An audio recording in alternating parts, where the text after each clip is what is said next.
देख रहे हैं इन डार्क राजकुमार के साथ। तो चलिए बढ़ते हैं आज की कहानी की ओर। दोस्तों, देर रात जब मैं बिस्तर पर पांव पसारे घर के आंगन में सो रहा था कि तभी अचानक ही मेरी आंख खुल गई और जब मैंने सामने देखा तो आंगन के मेन दरवाजे पर कोई खड़ा हुआ था।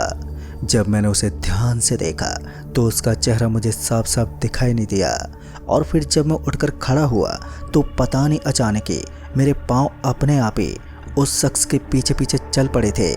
पर उस वक्त मुझे ये होश नहीं था कि मैं उस शख्स के पीछे पीछे जा कर रहा हूँ और जब मुझे होश आया तो मेरे पैरों तले ज़मीन खिसक गई। अभी मैं अपने आप को शांत करने के लिए इधर उधर ही देख रहा था कि तभी मेरी नज़र सामने खड़ी एक महिला पर गई और फिर जब मैंने उसका चेहरा देखा तो मैं डर की वजह से बेहोश हो गया और जब मुझे होश आया तो मेरी हालत कुछ इस तरह की थी कि जिसे सुनकर आपके भी रोंगटे खड़े हो जाएंगे। फिर आगे जो मेरे साथ घटा वो बहुत ही खौफनाक था। तो दोस्तों, दिल थाम कर बैठिए मेरी इस पूरी घटना को सुनने के लिए।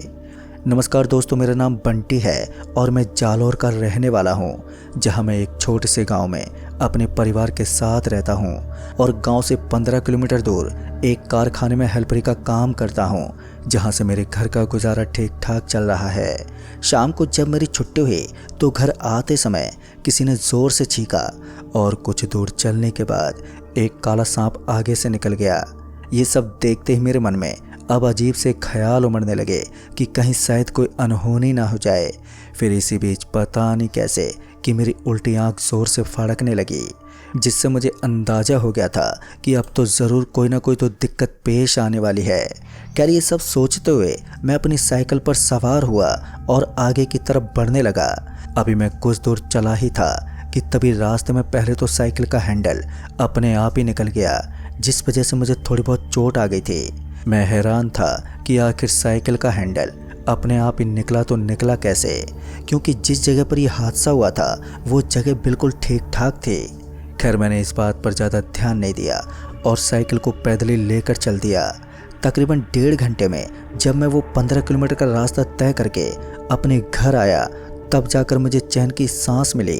खैर, मैं बहुत ही ज़्यादा थक गया था, जिस वजह से मैं थोड़ा जल्दी ही सो गया।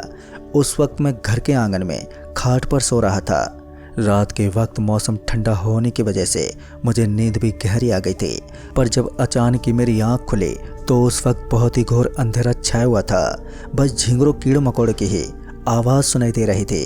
अभी मैं इधर उधर ही देख रहा था कि इसी बीच मेरी नज़र आंगन में बने मेन दरवाजे पर गई तो मैंने देखा कि दरवाजे पर कोई है, पर कौन ये नहीं पता। मैंने उसे कई बार आवाज़ भी दी पर वहाँ से कोई जवाब नहीं आया। मैं एक बार को सोचने लगा कि आखिर इतनी रात को दरवाजे पर कौन हो सकता है। यही सब सोचते हुए जब मैं खाट से खड़ा हुआ और जब उसकी तरफ कदम बढ़ाए तो ना जाने क्यों मेरे पैर अपने आप ही तेज़ी से बढ़ने लगे। पर वो जो कोई भी था मुझे देखते वहाँ से जाने लगा। मगर सबसे हैरान वाली बात तो ये थी कि मेरे कदम अपने आप ही उसके पीछे पीछे बढ़े जा रहे थे। उस वक्त ना जाने क्यों मेरा अपने आप पर कंट्रोल ही नहीं था। फिर मेरे कदम घर से 2 किलोमीटर दूर किसी सुनसान जगह पर जाकर रुके, पर जो मेरे आगे आगे चल रहा था अब वो मुझे कहीं भी दिखाई नहीं दे रहा था। अंधेरा काफ़ी था, जिस वजह से मुझे थोड़ी सी ही दूर तक दिखाई पड़ रहा था।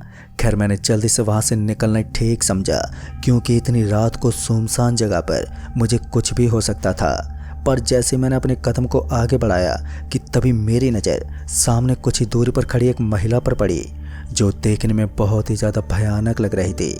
उस महिला को देखकर मेरे पाँव एकदम से लड़खड़ा गए। मेरी दिल की धड़कनें तेज़ तेज़ बढ़ने लगी, यानी कि मेरी सांसें अब फूलने लगी थी। ऐसा लग रहा था कि अब मैं मरने वाला हूँ। इससे पहले मैं कुछ और करता कि तभी वो महिला धीरे से मेरी ओर बढ़ने लगी। उसके बढ़ते कदमों ने मेरी जीने की उम्मीद तक ख़त्म कर दी थी। मेरी समझ में नहीं आ रहा था कि अब मैं करूं तो करूं क्या। इससे पहले वो मेरे पास पहुंचती कि मैं झट से पीछे मुड़ा और लड़खड़ाते हुए कदमों के साथ वहां से भागने लगा। अभी मैं कुछ दूर भागा ही था कि तभी ना जाने कैसे कि वो भयानक महिला मुझे मेरे साथ भागते हुए दिखाई दी, जिस वजह से मैं वहीं पर ठोकर लगते ही नीचे गिर पड़ा। अब वो महिला मेरे सामने थी और बस मुझे एकटक घोरे जा रहे थे। मैं डरा सहमा बस चीखे चिल्लाए जा रहा था। पर उस वक्त मेरी आवाज़ सुनने वाला वहाँ पर कोई भी मौजूद नहीं था जिससे कि मैं मदद मांग सकता था, क्योंकि वहाँ पर ना तो कोई सड़क थी और ना ही किसी तरह का कोई रास्ता, इसलिए मेरा मरना पक्का तय था। तभी उस महिला ने मेरी टांग पकड़ी और मुझे घसीटते हुए वहाँ से लेकर जाने लगी। उस वक्त मुझ पर क्या बीत रही थी बस ये तो मैं ही जानता हूँ। अगर मेरी जगह कोई और होता तो शायद डर की वजह से ही अब तक अपना दम तोड़ चुका होता। पर जब वो महिला मुझे घसीटते हुए लेकर जा रही थी तो उस वक्त मैं अपने आप को उससे छुड़ाने की पूरी कोशिश कर रहा था, पर उस महिला की पकड़ इतनी मजबूत थी कि मैं अपने पाँव छुड़ा ही नहीं पा रहा था। बस वो महिला मुस्कुराते हुए मुझे खींचते हुए लेकर जा रही थी, जिस वजह से मेरी पूरी कमर छिल गई थी। कुछ देर घसीटे जाने के बाद वो महिला मुझे एक खंडर पड़ी जगह पर ले गई और मुझे वहीं पर एक बड़े से गड्ढे में डाल दिया। पर अंधेरे की वजह से मुझे कुछ खास साफ साफ दिखाई तो नहीं दे रहा था, मगर ऐसा ज़रूर लग रहा था कि ये जगह बहुत ही पुरानी और सुनसान है, जहाँ पर कोई भी आता जाता नहीं होगा।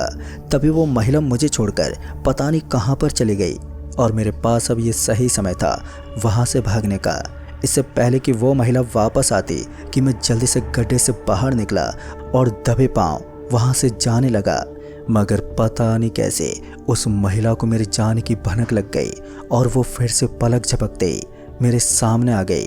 फिर मैं उस महिला के आगे गिड़गिड़ाने लगा और हाथ जोड़कर कहने लगा कि मुझे छोड़ दो, जाने दो मुझे, मैंने तुम्हारा क्या बिगाड़ा है।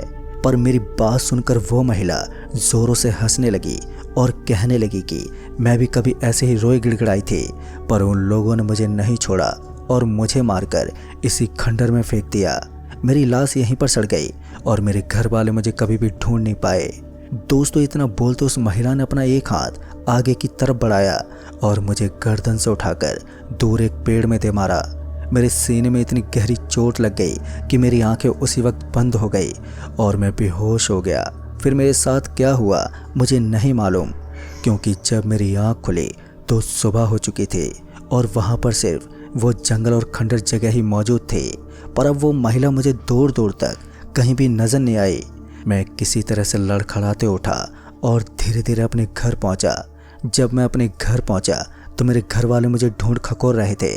फिर मैंने किसी तरह से अपने घर वालों को शांत किया और उन्हें पूरी बात बताई, जिसे सुनकर वो बहुत ही ज़्यादा घबरा गए।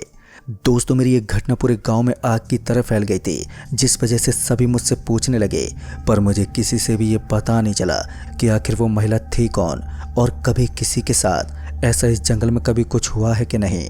खैर दोस्तों, शायद वो दिन मेरी ज़िंदगी का सबसे ख़राब दिन था, जिस वजह से ऐसी घटना मेरे साथ घटी। पर उस दिन के बाद मैं चौकन्ना हो गया था और अपने परिवार के साथ अब मैं गांव से दूर नई दिल्ली में रहता हूं।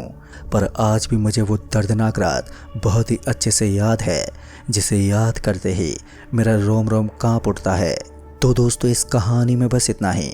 कहानी आपको पसंद आई हो तो वीडियो को लाइक शेयर ज़रूर कर दें और साथ ही हमें नीचे कमेंट बॉक्स में ज़रूर बताएं। तो मैं आपका दोस्त राजकुमार जल्द ही मिलूंगा ऐसी एक और डरावनी कहानी के साथ। तब तक के लिए बाय एंड टेक केयर।